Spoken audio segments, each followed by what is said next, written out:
నామమునకు స్తోత్రములు కలుగును గాక.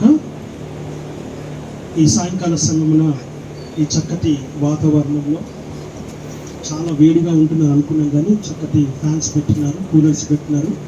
సో అంత వేడి అనిపించట్లేదు. నాకైతే మీకు ఎలా ఉంది మాకు తెలియదు. అయినా కూడా త్వరగా ముగించేద్దాం. ఈ సమయంలో ఈ 85th బర్త్డే మరి డాడీది జరుపుకుంటూ ఉన్నారు. ఆయన చాలా ఇష్టంగా ఈ యొక్క బర్త్డే జరుపుకుంటూ ఉన్నారు. ఎందుకనంటే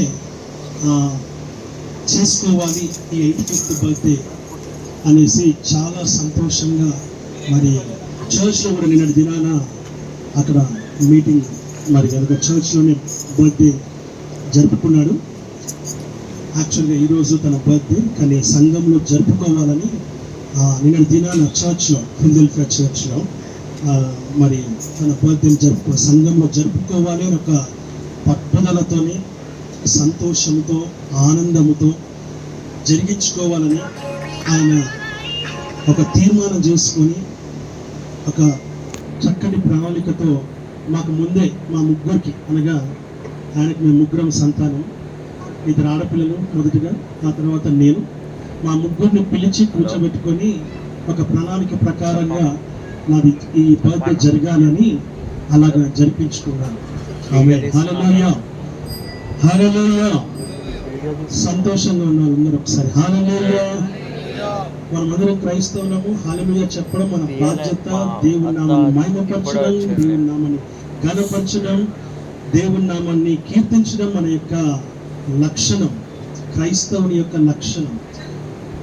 దేవుని బిడ్డగా, దేవుని కుమారుగా మన యొక్క విధి అది మనం తెలుసుకోవాలని మనం చేస్తూ ఉంటున్నాను. నేను హల్లెలూయా చెప్పట్లేదు. హల్లెలూయా అంటే మనం అందరం దేవుని నామాన్ని స్తుతిస్తున్నామని దాని అర్థం. కాబట్టి నేను చెప్తున్నాను, మీరు చెప్పడం కాదు. మీరు చెప్పినా నేను చెప్పాలి, నేను చెప్పినా మీరు చెప్పాలి. అని అందరం కలిసి దేవుని నామాన్ని కలిసి మహిమపరుస్తూ ఉన్నామన్న సంగతిని గ్రహించి హల్లెలూయాకి మనము దేవుని నామాన్ని మహిమపరుస్తాం. మరి ఆ రీతిగా ఆయన తన బర్త్డేని ఇలాగ జరుపుకోవడానికి దేవుడు సహాయం చేస్తూ ఉన్నాడు. అలాగనే బంధువులందరూ పిలుచుకొని మరి ఈ రోజున ఇలాగిన నా బంధువులందరూ కూడా రావాలి, ఈ 85th బర్త్డే జరుపుకోవాలి అని ఈ రోజున తన బంధువులందరినీ పిలుచుకున్నాడు. చుట్టుపక్కల వారిని కూడా పిలుచుకొని ఇలాగిన ఏర్పాటు చేసుకున్నాడు. మరి అదంతా కూడా కేవలం ఏదంటే, మరి నిజంగా చెప్పాలంటే డాడీ విషయంలో 85 years అంటే చాలా సామాన్యమైనటువంటి సంఖ్య కాదు. వాక్యము సెలవిస్తున్నట్టుగా, వాక్యము ప్లస్ సాక్ష్యంతో నేను ముందుకు సాగుతాను. ఇక్కడ వాక్యంలో మనం చూస్తాం 90వ కీర్తనలో 10వ వచనంలో వాక్యం సెలవిస్తున్న మాట ఏంటంటే, మనుష్యుని యొక్క ఆయుష్ 70 సంవత్సరములు, అధిక బలం ఉన్నట్లయితే 80 సంవత్సరములు అని మనం చూస్తూ ఉన్నాం. కింద లైన్లో చక్కటి మాట చెప్పబడుతుంది. ఏమనంటే అవన్నీ కూడా ఆయాసము, దుఃఖమే అని చెప్పబడుతూ ఉంది. చిన్న ప్రార్థన చేసుకుందాం. మౌనముగా ప్రేమించిన మా పరలోక తండ్రి, మీ నామానికి వందనాలు, స్తోత్రాలు, స్తుతులు, కృతజ్ఞతాస్తుతులు చెల్లిస్తున్నాం. మీ వాక్యం ద్వారా మీరు మాతో సూటిగా, స్పష్టంగా మాతో మీరు మీ అధికారం కలిగిన స్వరంచితం మాట్లాడి మమ్మల్ని తృప్తిపరచమని, వినగలిగే చెవులు, గ్రహించగలిగే హృదయం, మనసు మాకు అనుగ్రహించి మహిమ పొందమని యేసుక్రీస్తు నామములో అడిగి పడుకొనిచుంటున్నాము తండ్రి, ఆమేన్. హల్లెలూయా. అయితే ప్రేమ దేవుని వాక్యం సెలవిస్తున్న మాట ప్రకారంగా మనం చూసినప్పుడు మనుషుని యొక్క ఆయుష్ 70 సంవత్సరములు, అధిక బలం ఉన్నట్లయితే 80 సంవత్సరములు అని మనం చూస్తున్నాం. ఆయనను వాటి యొక్క వైభవం ఏంటంట, వైభవం ఆయాసమే, దుఃఖమే అని మనము దేవుని యొక్క వాక్యంలో మనం స్పష్టంగా చూడగలుగుతూ ఉంటున్నాం. మన దేవుడు ఇచ్చిన ఆయుష్ 70 సంవత్సరాలు, తర్వాత అధిక బలం ఉన్నట్లయితే 80 సంవత్సరాలు. ఈ 80 సంవత్సరాలు దాటినారు అంటే అది దేవుని యొక్క మహా ఉచితమైన కృప అన్న సంగతిని మనము జ్ఞాపకం చేసుకోవాలి. అనగా బియాండ్ ఏదైతే 80 మనం క్రాస్ అవుతున్నామో, 80 క్రాస్ అయ్యాము అని అంటే ఇక దేవుని యొక్క చిత్తము, దేవుని యొక్క కృప, దేవుని యొక్క దయ, దేవుని యొక్క కనికరమే అన్న సంగతిని జ్ఞాపకం చేసుకుంటూ ఉన్నాం. ఎందుకు ఆ 80 సంవత్సరాలు దాటిన దాకా కూడా కొంతమంది ఇంకా జీవించుకుంటారు అనేది దేవుని యొక్క వాక్యంలో నుంచి మనం కొన్ని విషయాలు మనం చూద్దాం.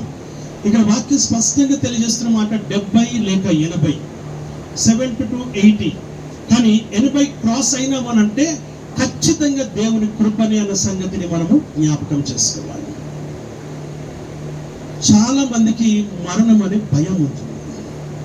మరణం అనే భయం ఎప్పుడు ఉంటుంది? నేను డాడీని చాలాసార్లు అడిగాను, చూశాను, 2-3 సార్లు అడిగాను, మరణం అంటే భయం ఉందా అని. అంటే ఎందుకు భయం, దేనికి భయం అన్నాడు. ఎందుకు భయం, దేనికి భయం, కారణం ఏంటిదనంటే ఆయన అన్నాడు, నేను చనిపోతే నేను నా యేసయ్య దగ్గరికే వెళ్తాను, నేను పరలోకానికే వెళ్తాను, నాకు నిశ్చయత ఉన్నది అని ఆయన చాలా బలంగా చెప్పగలిగినాడు. ఆ సాక్ష్యము ప్రతి ఒక్కరికి కావాలి. భయం ఉన్న వాళ్ళకి ప్రాబ్లం ఏంటంటే, ఎందుకు భయపడతారు అని అంటే, చనిపోయిన తర్వాత నేను వెళ్ళేది నరకానిక పరలోకానిక అనే డైలామాలో ఉంటారు. ఈ డైలామాలో ఉన్నటువంటి వాళ్ళకి భయం, డైలామాలో లేని వాళ్ళకి ఏ భయం ఉండదు. నేను ఖచ్చితంగా దేవుని సన్నిధికి చేరుతానని కృత నిశ్చయత ఎవరికైతే కలిగి ఉంటారో వారికి మరణ భయం లేదు. ఎందుకంటే వారు ఆల్రెడీ చచ్చిపోయారు కాబట్టి. ఎలాగా అంటే బాప్తిసము తీసుకున్నప్పుడే వాళ్ళు చచ్చిపోయారు కాబట్టి, అప్పుడే పాతి పెట్టేశారు కాబట్టి, వారి పాత జీవితాన్ని, రోత జీవితాన్ని, పాపము జీవితాన్ని, లోకపు జీవితాన్ని వారు ఎప్పుడో పాతి పెట్టేస్తారు. ఇక వారికి ఏ భయం లేదు వాక్యం చెప్తూ ఉంది. మా నాన్నగారు గర్వంగా చెప్పుకోవడానికి ఆయన 6వ ఏటనే దేవుని నమ్ముకున్నారు, 12వ ఏటనే బాప్తిసం తీసుకున్నారు. అదే ఫిలదెల్ఫియా సంఘంలో ఆ చర్చ్ కట్టబడినప్పుడు కట్టబడిన ప్రతి ఇటుకలో ఆయన ఉన్నారు. ప్రతి ఆ యొక్క ఏదైతే ఉందో కట్టబడిన ప్రతి దాంట్లో మొదటి నుంచి ఉన్నటువంటి వాడు. నేను చాలాసార్లు అడిగాను, దేవుడు నాకు పరిచర్య ఇచ్చాడు కదా, నువ్వు ఎందుకు ఇక్కడికి రావు, నా చర్చికి రావాలి కదా అని అడిగాను. నేను అడుగుతున్నాడు, నేను అక్కడే పుట్టాను, అక్కడే మారు మనసు పొందాను, అక్కడే రక్షణ పొందాను, అక్కడే నేను మరణిస్తాను, అక్కడనే వాళ్ళతోనే నేను ఆ చర్చ్ ద్వారానే నేను పాతి పెట్టబడతాను తప్ప నేను ఇక్కడికి రాను. ఆమేన్, హల్లెలూయా. ఫస్ట్ కోపం వచ్చేది నాకు, చాలా కోపం వచ్చేది. కుమారుని యొక్క పరిచర్యలకి రాకుండా అక్కడే ఎందుకుంటాడు అనేసి. కానీ తర్వాత మెల్లిమెల్లిగా అర్థమయ్యింది. ఇక దాని తర్వాత నేను ఎప్పుడు డిస్టర్బ్ చేయలేదు. ప్రేమ దేవుని బిడ్డలారా, దేవుని వాక్యం సెలవిస్తున్నటువంటి మాట మనం చూస్తున్నాం. అంటే చాలా మంది చూడండి, మనం సంఘంలో విశ్వాసులు మనం చూస్తూ ఉంటాం, ఏదైనా చిన్న విషయం జరిగితే సంఘం నుంచి వెళ్ళిపోతూ ఉంటారు, లేక శరీరాన్ని విడిచిపెట్టి వెళ్ళిపోతూ ఉంటారు, అనగా దేవుని సన్నిధిని విడిచిపెట్టి వెళ్ళిపోతూ ఉంటారు. కానీ మా నాన్నగారి విషయంలో మాత్రము అది ఎప్పటికీ కుదరని నాకు అర్థమైంది. ఎవరు వచ్చినా, ఎవరు ఉన్నా, ఎవరు లేకపోయినా, ఎక్కడ ఎలాంటి పరిస్థితి ఉన్నా అదే చర్చ్లో ఉంటాను, అక్కడే నేను ఉంటాను, అక్కడే నేను ఎదవుతాను అనేసి. చిన్నప్పటి నుంచి, ఇప్పుడు కాదు, చిన్నప్పటి నుంచి మమ్మల్ని అలాగే పెంచాడు. మమ్మల్ని అలాగే, ఈ పరిచర్య నాది కాదు, నేను చేస్తున్న పరిచర్య ఏదైతే ఉందో అది నాది కాదు, మా నాన్నగారు. ఎందుకు అని అంటే ఆయనకున్నటువంటి క్వాలిటీస్ ఇందాక వాళ్ళ కుమారుడు చెప్పాడు, అన్నగారు చెప్పారు, దినానికి 3 సార్లు ప్రార్థన చేస్తాడు. దానియేలు లెక్క ఉదయకాలం చేస్తాడు, మధ్యాహ్నం చేస్తాడు, సాయంత్రం చేస్తాడు, 2 గంటలు చేస్తాడు. వారి ప్రార్థనలే ఈరోజు మేమందరం ఇలా ఉన్నాం, 3 పిల్లలం. వారి ప్రార్థన లేకపోతే ఇప్పుడు పిల్లలపై సంఘం గురించి ఎక్కువగా ప్రార్థన చేస్తారు. ఆమేన్, హల్లెలూయా. అలాంటి ప్రార్థన పరులు వాక్యం అంటది, తల నెరిసిన వారు గృహంలోను సంఘంలోను ఉండుట ఆశీర్వాదము అంటారు. ఆ ఆశీర్వాదాన్ని ఎవరు పోగొట్టుకోరు. దయచేసి మీ ఇంటిలో ఎవరైనా తల నెరిసిన వారు ఉన్నట్లయితే, ఇలాగ నేను చూస్తూ ఉన్నాను, నేను మా చిన్నాన్నలు, మా మామయ్యలు అందరూ కూడా 70 క్రాస్ అయినారు. వాళ్ళు నడుస్తూ ఉన్నారు. వాళ్ళు నడుస్తూ ఉంటే ఆశీర్వాదం నడుస్తున్నట్టే ఉంది, దీవెనను పొందుతున్నట్టే ఉంది, నేను చూస్తున్నట్టుగానే ఉంది. మనలో చాలా మందికి ముసలి వాళ్ళని చూడగానే మనకు ఇబ్బంది అనిపిస్తుంది. వాళ్ళని చూసుకోలేక, వాళ్ళని నడిపించలేక, వాళ్ళు మాట్లాడే ప్రతి మాట, కొంతమందికి ఆవేశం ఉంటుంది. మా నాన్నగారు చాలా ఆవేశం ఎక్కువ, మా నాన్నగారు కోపం ఎక్కువ, ఆవేశం ఎక్కువ. ఏదైనా అప్పటికప్పుడు అయిపోవాలి, అంతే. ఇట్లాగా అంత ఎంత ఆవేశం అంటే ఎవరైనా పిలిస్తే రాకపోయినా అప్పుడే చూపించేస్తాడు ఇట్లాగా. ఒక క్రమశిక్షణ అంతే తప్ప ఏం నిజంగా ఏదో కోపమనో పగనో కాదు, లేకపోతే ఎదుటి వాళ్ళ మీద ఏదో వాళ్ళకి ఏదో ఉందని కాదు అని అర్థం. కావాల్సినది అంటే తన జీవితంలో ఏదైతే పాటిస్తూ వచ్చాడో ఆ దాన్ని ఎక్కడ కూడా దాన్ని విడిచిపెట్టకుండా నడిపిస్తూ వస్తూ ఉన్నారు. దేవుని వాక్యం సెలవిస్తుంది 90 ఈ రోజున ఈ యొక్క 85th బర్త్డే జరుపుకుంటూ ఆయన దేవుని సన్నిధిలో ఆశీర్వకరంగా దీవెనకరముగా, ఇందాక ఆయనకు షుగర్ ఉంది, బీపీ ఉంది, ఏ రోజు కూడా అవి ఎక్కువైనట్టు దాని ద్వారా ప్రాబ్లం వచ్చినట్టు దాని ద్వారా హాస్పిటలైజ్డ్ అయినట్టు ఎప్పుడు మేము చూడాల. వాటన్నిటిని మరిచేసి జోబులో పెట్టుకున్నాడు. లిటరల్గా ఏదైనా నార్మల్గా జ్వరం కూడా చాలా తక్కువ, ఎండ దెబ్బ తగ్గడం కూడా చాలా తక్కువ, ఎండలు తిరుగుతాడు. ఎప్పుడైనా మేము బైక్ కూడా మా చిన్నకు మానేపించింది, కానీ అది ఆట పెట్టారు అనుకుంటా కదా ఆదివారం వెళ్ళడానికి భయపడి, అంటే ఎట్టంటే బండి వేసుకొని వెళ్ళిపోతుంది, ఎందుకంటే యాక్సిడెంట్ అయింది కాబట్టి. అంటే ఈ ఏజ్లో కూడా దేవుడు ఇచ్చినటువంటి శక్తి ఇదంతా కూడా ఎందుకు చెప్తున్నానంటే, ఎలా వచ్చింది శక్తి అని అంటే ఆయన ప్రార్థన జీవితం, ఆయన యొక్క దేవుని పట్ల తనకున్నటువంటి ప్రేమ, దేవుని పట్ల ఆయనకున్నటువంటి ఇష్టం, దేవుని పట్ల ఆయనకున్నటువంటి పట్టుదల. ప్రతి ఆదివారం అందరికీ ముందు తయారవుతాడు. అయిందా అయిందా అయిందా ఇదే క్వశ్చన్. ఇంట్లో వాళ్ళని కొందరు పెడుతూ ఉంటారు, పదండి పదండి పదండి పదండి, గొడవలను జరిగినట్టే. ఈయన ఈ సమయంలో కూడా దేవుని సన్నిధి అంటే ఆదివారం వచ్చిందంటే శనివారం నుంచి మొదలవుతుంది మా ఇంట్లో. పదండి పదండి పదండి పదండి. మనలో చాలా మంది ముసుగుదని పడుకునే వాళ్ళు ఉన్నారు. ఆదివారం ఒక్కరోజైనా పడుకోనివరా? ఈ ఒక్కరోజైనా మమ్మల్ని కాసేపు అయినా నిద్రపోనివరా? ఆమేన్, హల్లెలూయా. ఇలాగిన పడుకునేటువంటి వాళ్ళ సంగతి నేను చెప్పట్లేదు, అలా ఉన్నాం అంతే. ఇది అవునన్నా కాదనేది సత్యం. కాబట్టి కానీ ఈ ఏజ్లో కూడా అంత ఎందుకు ఆయన 85 years క్రాస్ అయ్యారు అని అంటే దాన్ని చెప్తున్నాను. Why he has crossed 85 years అని అంటే తనకున్నటువంటి దేవుని పట్ల ప్రేమ, ఇష్టం, పట్టుదల, దాన్ని బట్టే తప్ప మరొకటి కానే కాదు.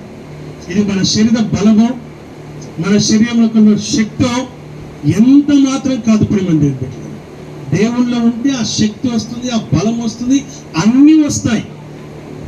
మనం చూస్తున్నాం ఇక్కడ మనుషుని ఆయుష్ 70 సంవత్సరాలు, అధిక బలం ఉన్నట్టు 70-80 సంవత్సరాలు. ఆ తర్వాత అంతా కూడా దేవుని ఉచితమైన కృప, ఉచితమైన కృప. స్టిల్ దేవుని వాక్యం సెలవిస్తున్న మాట అన్ని గుర్తున్నాయి, అన్ని ప్రతిది కూడా.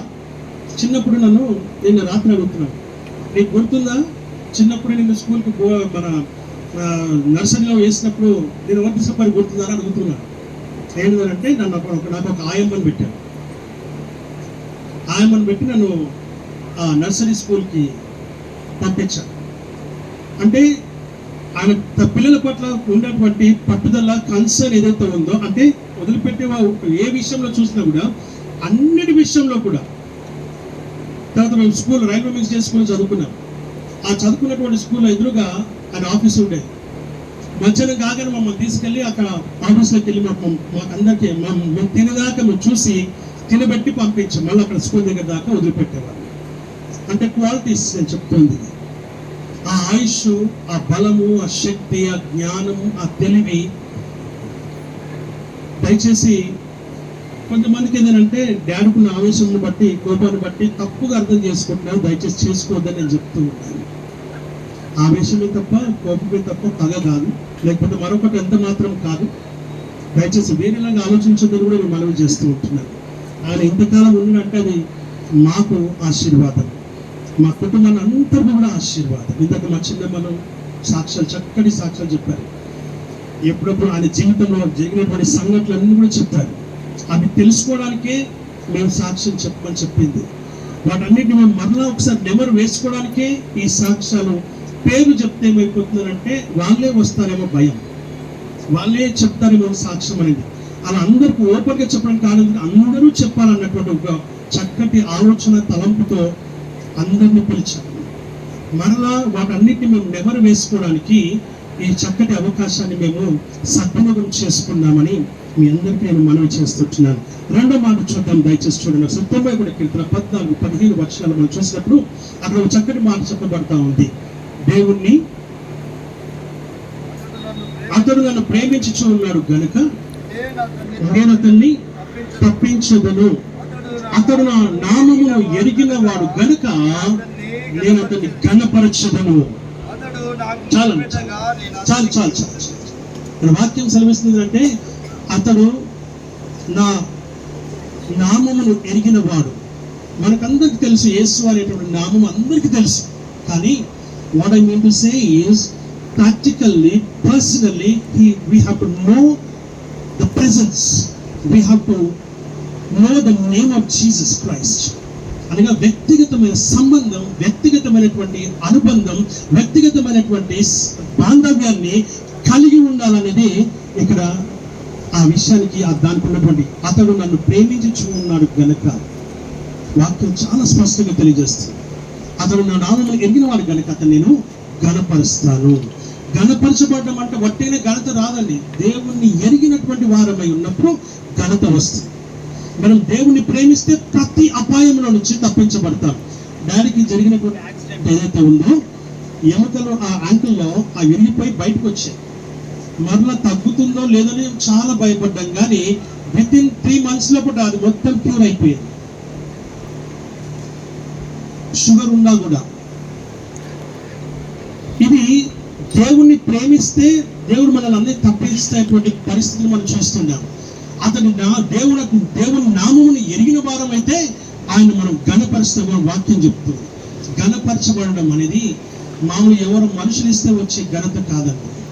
ఈ రోజున మా గురించి ప్రార్థన చేస్తూ ఉన్నాడు కనుక ఐ కెన్ సే ప్రౌడ్లీ ఈ మల్కాజ్గిరి కాన్స్టిట్యుయెన్స్ లో నేను ఎల్ఎంపీ పాస్టర్ గారితో నేను పంచుకుంటూ వచ్చాను. అంటే వేరే విషయాలు మాట్లాడుతూ పంచుకున్నాను. ఈ మల్కాజ్గిరి కాన్స్టిట్యుయెన్స్ లో 9 ఫెలోషిప్స్ ఉన్నాయి. ఈ 9 ఫెలోషిప్స్ మొత్తం 576 పాస్టర్స్ ఉన్నారు. And nearly 600 pastors. ఈ పాస్టర్స్ అన్ని కూడా ఒక గ్యాదర్ అయిపోయి యూనిటీ కావాలనేసి, యునైటెడ్ గా ఉండాలనేసి అన్ని అసోసియేషన్స్ ఒక దగ్గరికి వచ్చి United all Malkajgiri pastors fellowship అనేది ఏర్పాటు చేయబడి దాంట్లో దేవుడు వైస్ ప్రెసిడెంట్ గా దేవుడును ఏర్పాటు చేసుకున్నాడు. నార్మల్ ఇంకోటి ట్రినిటీ పాస్టర్స్ ఫెలోషిప్ అనేది ఏదైతే ఉందో దానికి ప్రెసిడెంట్ గా దేవుడు నడిపిస్తూ ఉన్నాడు. దాంట్లో 70 మంది పాస్టర్లు ఉన్నారు. ఎందుకు ఈ మాట చెప్తున్నాడు? Just because of his prayers. ఈ పరిచయం నిజంగా ఆయనదే. ఎందుకంటే దినానికి 3 సార్లు ప్రార్థన చేసే వ్యక్తి ఆయన. అక్కడి నుంచి ఇక్కడ షిఫ్ట్ అయింది తప్ప నాకు నిజంగా సేవ చేయాలనో పరిచయం చేయాలన్నటువంటి ఉద్దేశం ఏనాడు కూడా నాకు ఉండింది కాదు. ప్రేమ దేవుడు ఈ రోజున ఈ స్థితికి రావడానికి గల కారణం కేవలం ఆయన ప్రార్థన, ఆయన యొక్క విజ్ఞాపన, ఆయన దేవుని కార్చిన కన్నీరు మా గురించి, అందరి గురించి, ప్రతి ఫ్యామిలీని. ఇప్పుడు ఇక్కడ ఎంతమందితో ఉన్నారో లేని వాళ్ళందరి గురించి కూడా సంఘంలో ఫిజికల్ సంఘంలో ఉన్న అందరి గురించి కూడా పేరు వరుసన కొత్త వాళ్ళు నేను చూస్తే అందరూ చాలా కొత్త వాళ్ళు ఉన్నారు దినాలు. కానీ అందరినీ జ్ఞాపకం పెట్టుకొని ప్రార్థన చేస్తాం. ఇన్ని గంటలు ఏం ప్రార్థన చేస్తామంటే అంతమంది పేర్లు ఆయన జ్ఞాపకం పెట్టుకొని ప్రార్థన చేస్తూ ఉన్నారు. ఇలాంటి వారి ప్రార్థన మనకు చాలా అవసరం. ఈ ప్రార్థనలు మనల్ని నడిపిస్తాయి, బ్రతికిస్తాయి, జీవింపజేస్తాయి, మనల్ని కాపాడుతాయి అన్న సంగతి. అబ్రహాం జీవితంలో ఎలాగైతే, లోతు జీవితంలో అబ్రహాం వెనుకలు ఎలాగైతే ప్రార్థన చేస్తున్నాడో అలాగే ఇలాంటి వారి యొక్క వారి ప్రార్థనని మనల్ని నడిపిస్తూ ఉన్నాయి. కనుక అతను నా నామం ఎరిగిన వాడు కనుక నేను గణపరచదను. ఎలా గణపరచనంటే కింద వాక్యం 15వ వచనం చెప్తాను. అతను నాకు మొరపెట్టగా నేను ఉత్తరం ఇచ్చదను. శ్రమలో అతనికి తోడయ్యుండదని, అతను విడిపించదను, అతను గొప్ప చేసేదను, దీర్ఘాయువు చేత అతన్ని తృప్తిపరుస్తాను. దీర్ఘాయువు చేత బ్రతకడం గొప్పతనంగా, దేవుని కోసం బ్రతికినమా లేదా అనేదే ముఖ్యం. మన కోసం మనం బ్రతుకుతాం, చాలా బ్రతుకుతాం. మన పిల్లల కోసం బ్రతుకుతాం, వాళ్ళ పిల్లల కోసం కూడా బ్రతుకుతాం, వాళ్ళకు కూడా మనం అన్ని చేస్తాం. కానీ ఏ రోజైనా దేవుని కోసం బ్రతికినామా అనేదే question. If you check yourself, if you question yourself, you will know that how much you have lived for Christ. ఎంతసేపు నువ్వు దేవుని కోసం బ్రతికినావు అనేది నీకు తెలుస్తుంది. దేవుని కోసం జీవించే జీవితం ఏదైతే, ఒకవేళ దేవుని ప్రశ్నిస్తే ఎంతసేపు నాకు సమయాన్ని ఇచ్చావు, నీ జీవితంలో 80 సంవత్సరాలు నీకు ఇచ్చాను, ఆ 80 సంవత్సరాలు నాకు నువ్వు ఎన్ని సంవత్సరాలు ఇచ్చావని దేవుడు అడిగితే వేర్ ఇస్ ద ఆన్సర్? ఎక్కడ మనకు ఆన్సర్? ఎక్కడ ఉంది? జవాబు ఎక్కడ ఉంది? మనల్ని మనం ప్రశ్న వేసుకొని ప్రతిరోజు మనం మారు మనసు పొందాలి. Each and every day you have to repent each and every day you have to be saved. నువ్వు మారుమనసు పొందాలి, రక్షణ పొందాలి. బాప్తిసం ఒకటే కానీ మారుమనసు ప్రతిరోజు పొందాలి. తెలియక, తెలిసి, ఎరగక చూస్తాము, వింటాము, వినకూడని వింటాం, చూడకూడని చూస్తాం, మాట్లాడకూడని కూడా మనం మాట్లాడతాం. కాబట్టి ఈచ్ అండ్ ఎవ్రీ డే మనకు రిపెటెన్స్ అవసరమే. ఈ విషయాన్ని మనం జ్ఞాపకం చేసుకోవాలి. అలా అన్ని కరెక్ట్ ఉన్నప్పుడే దీర్ఘాయువు అనేది దేవుని యొక్క వరముగా నీకు అనుగ్రహించబడుతుంది. You will be blessed and God will give you the gift of long life. ఆ విషయాన్ని మనం ఇక్కడ జ్ఞాపకం చేసుకోవాలి. ఇక 3వ మాట చూద్దాం దయచేసి. యెషయా గ్రంథము 38వ అధ్యాయం మనం చూస్తూ ఉన్నాం. ఆ మొదటి 6వ వచనం చూసినప్పుడు తీరా వస్తుంది. అక్కడ ఏమంటారంటే, హిజ్కియా ప్రార్థన చేస్తున్న మరణకరమైనటువంటి వ్యాధి కలిగినప్పుడు అతను ప్రార్థన చేసి, నీ సన్నిధిలో నేను ఎట్లగా సత్యముతో యథార్థముతో నేను ప్రవర్తించినానో కృపతో నన్ను జ్ఞాపకం చేసుకోవాలని అడుగుతున్నాడు. Is not questioning God. కృపతో జ్ఞాపకం చేసుకోవాలని అడుగుతూ ఉన్నాను. రిమెంబర్ మీ విత్ దై గ్రేస్. నీ కృపతో నన్ను జ్ఞాపకం చేసుకోవాలని అడిగితే 15 సంవత్సరాల ఆయుష్ను దేవుడు ఇచ్చినాడు. ఈ రోజున నీ జీవితంలో కూడా నీకేదైనా కష్టం కలిగినప్పుడు, నీకు బాధ కలిగినప్పుడు, నీకు శ్రమ కలిగినప్పుడు, నష్టం కలిగినప్పుడు, వేదన కలిగినప్పుడు, జరగకూడని సంఘటన జరిగినప్పుడు దేవుని సొంత ప్రార్థన చేద్దాం. తిరిగి దేవుడిని మరలా పోగొట్టుకున్నవన్నీ మరలా ఇస్తాడు. నీ ఆయుష్ కూడా దేవుడు ఇస్తాడు. 15 సంవత్సరాల ఆయుష్ దేవుడు తిరిగి మరలా అనుగ్రహించినట్టుగా చూస్తూ ఉన్నాం. 4వదిగా యెషయా గ్రంథం 40వ అధ్యాయం 31వ వచనం. దేవుని వాక్యం సెలవిస్తున్నటువంటి మాట మనం చూస్తున్నాం. యెహోవా కొరకు ఎదురు చూచువారు నూతన బలము పొందుతారు. అనక వారు రెక్కలు చాపి పైకి ఎగురుదురు అని చూస్తున్నారు. నూతన బలం. యెహోవా కొరకు ఎదురు చూచే జీవితం కావాలి. మనం ఎవరి కోసం ఎదురు చూస్తున్నాం? మన వాళ్ళ కోసం ఎదురు చూస్తున్నాం. మన ఆశీర్వాదాల కోసం ఎదురు చూస్తున్నాం. మనకు రావాల్సిన వాటి గురించి ఎదురు చూస్తూ ఉన్నాం. లోకంలో ఉన్న వాటి కోసం మనం ఎదురు చూస్తూ ఉన్నాం. బయటికి వెళ్ళినటువంటి వారు త్వరగా రావాలని ఎదురు చూస్తూ ఉన్నాం. కానీ దేవుని కొరకు ఎదురు చూసేటువంటి జీవితం కావాలి. ఇర్మియా రాసిన గ్రంథంలో అంటాడు ఆయన, నువ్వు ఎప్పుడు నా సన్నిధికి వస్తావా అని, ఎప్పుడు నువ్వు మోకరిస్తావా అని, ఎప్పుడు నువ్వు ప్రార్థిస్తావా అని, ఎప్పుడు నాకు మొరపెడతావా అని ఆయన ఎదురు చూస్తూ ఉన్నాడంట. దేవుడి కొరకు ఎదురు చూసే జీవితం కావాలి. దేవుడు ఆయన రెడీగా ఉన్నాడు. నువ్వు ఎప్పుడు వస్తావా, కనపడతావా అనేసి, నేను ఆశీర్వదించాలని, నేను దీవించాలని, నీకు మేలు కలుగ చేయాలని, దీర్ఘాయువు చేత నేను తృప్తిపరచాలని దేవుడు నిన్ను ఎదురు చూస్తూ ఉన్నాడు. 5వ మాటగా మనం చూస్తున్నాం. ఆఖరి మాట ఏంటంటే ఈ యొక్క మాట చదువుకుందాం. దయచేసి తీసిన చదవాలని మనం చూస్తున్నాం. సామెతల గ్రంథం 17వ అధ్యాయం 6వ వచనం దయచేసి చదవాలని మనం చూస్తున్నాం. కుమారులు చదవాలి. 17:6 కుమారులు వృద్ధులకు కిరీటము, తండ్రులే కుమారులకు అలంకారము. కుమారులు అనగా మా తండ్రి యొక్క కుమారుని నేను, నా కుమారుడు ఎవరైతే ఉన్నారో వారు మా తండ్రి గారికి కిరీటం అయి ఉన్నారు. ఎప్పుడు కిరీటం అవుతాడు అంటే ఆయన నన్ను పెంచినట్టుగా ఆ కుమారుని పెంచితే ఆ కుమారుడు ఆయనకు కిరీటముగా ఉంటాడు. ఆమేన్. హల్లెలూయా. చెప్దాం ఒక్కసారి అందరూ. హల్లెలూయా, హల్లెలూయా. కుమారులు ఏంటంట? వృద్ధులకు కిరీటము. కుమారులు వృద్ధులకు కిరీటం. ఆ తర్వాత ఏమంటాడు? తండ్రులే కుమారులకు అలంకారం. నాకు అలంకారం ఎవరంటే మా నాన్న, నాకు అలంకారం ఎవరంటే ఈయన. నా కుమారుడు మా తండ్రి గారికి కిరీటం. ఇది దేవుని ఆశీర్వాదం, ఇది దేవుని యొక్క దీవెన, ఇది దేవుని యొక్క మేలు, ఇది దేవుని యొక్క మహిమ, దేవుని యొక్క గొప్ప ఆశీర్వాదం అని గర్వంగా చెప్పగలను. ఆమేన్. హల్లెలూయా. దేవుని వాక్యం సెలవిస్తున్నటువంటి మాటలు మనం ఇక్కడ చూస్తూ ఉంటున్నాం.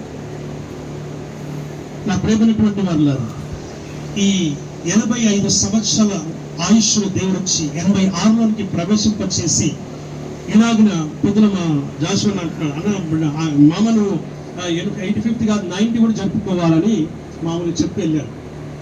ఆమేన్, హల్లెలూయా. అలాగా దేవుని యొక్క ఆశీర్వాదంతో దేవుని సన్నిధిలో మనం ముందుకు సాగాలి. దయచేసి మళ్ళీ ఒక్కసారి నేను ఆఖరిగా ఒక మాట ఏంటంటే, వృద్ధులైనటువంటి వారిని విసుక్కోకండి.